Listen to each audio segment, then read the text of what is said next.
And I want to present to you that the last thing on earth Paul and Silas felt like doing was praising.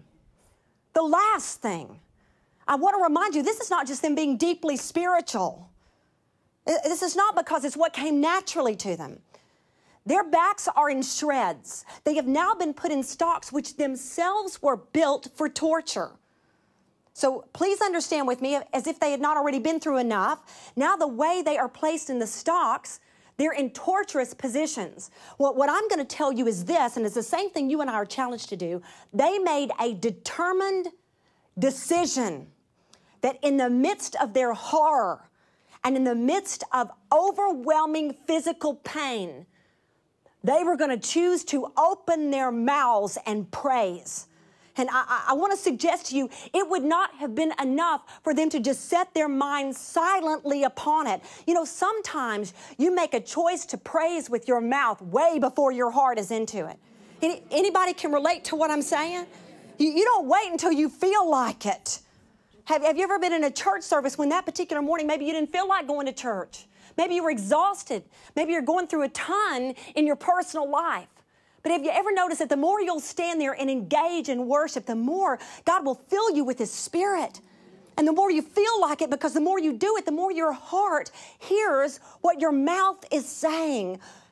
It's imperative to open the mouth and begin to praise Him. Speak His name. Speak of His greatness.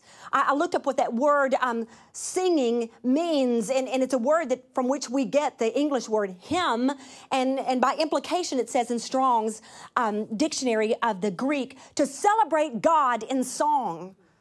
To celebrate God when we're not in the mood to celebrate anything. When we're in terrific pain. To just determine, I got a choice here. And you know, you and I have heard these kinds of things 1,000 times, but maybe today is one of those days when it's just going to get to us. We're going to hear it down in the marrow of our bones. Sometimes our circumstance is not going to change right away.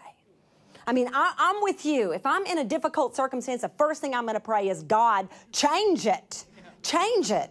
Are you kidding? I'm going to ask for that thorn to be removed.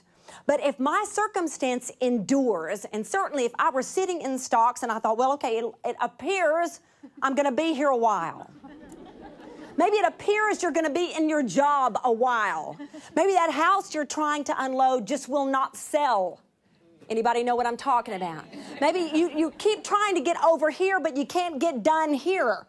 Maybe that relational situation that you keep hoping will change still has not changed.